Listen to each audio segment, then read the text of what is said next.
Ya, baik. Assalamualaikum warahmatullahi wabarakatuh. Perkenalkan, saya Najla Regar, perwakilan dari kelompok 7 dari TBI 3 semester 1 dengan dosen pengampu mata kuliah Ibu Eni Nazrah Pulungan MAG. Adapun hadirnya saya di sini adalah untuk mempresentasikan hasil diskusi kelompok kami terkait sejarah munculnya persoalan-persoalan teologi dalam Islam.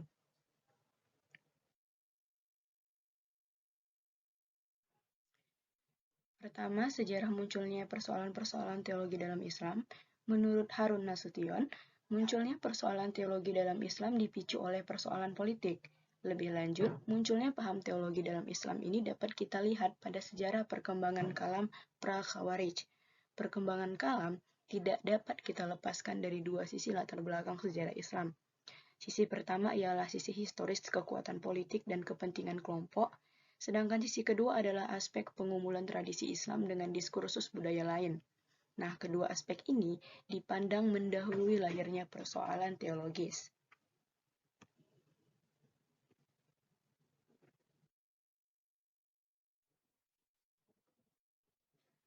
Kemudian pada masa pemerintahan Khalifah Ali bin Abi Thalib selaku khalifah keempat dari Khulafaur Rasyidin, muncullah suatu aliran dalam Islam yang diberi nama Khawarij. Awal mulanya, para pengikut aliran ini adalah para pengikut dari pendukung setia Khalifah Ali bin Abi Thalib. Tapi, akhirnya mereka memisahkan diri, bahkan memusuhi Khalifah Ali karena mereka tidak setuju dengan sikap Khalifah Ali yang menerima jalan perdamaian dalam menyelesaikan konflik dengan kelompok Muawiyah bin Abi Sufyan. Yang mana konflik ini terjadi pada suatu perang yang diberi nama Perang Siffin. Hal ini sebagai dampak dari kisruh politik yang terjadi di masa Khalifah Utsman bin Affan.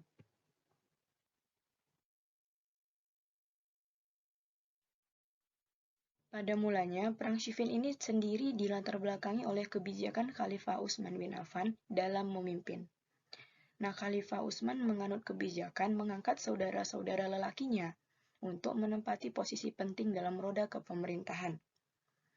Khalifah Utsman juga dinilai terlalu mementingkan keluarganya dalam membagi harta rampasan perang dan uang negara, tanpa mempertimbangkan secara cermat kepentingan negara dan umat.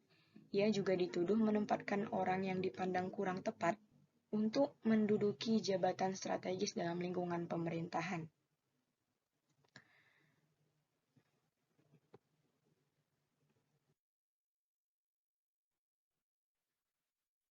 Dampak dari persoalan-persoalan di atas, maka muncul lagi perbedaan pendapat dari golongan lain yang berbeda dengan golongan Khawarij.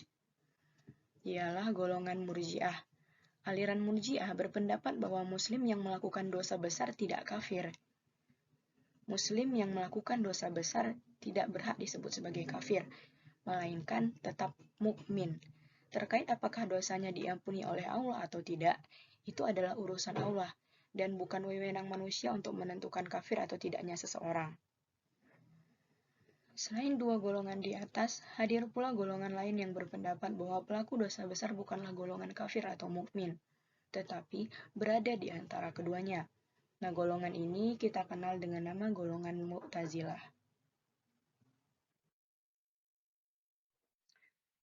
Nah, baik, mungkin hanya sekian materi yang dapat kami sampaikan dari kelompok 7 terkait aliran-aliran dalam teologi Islam.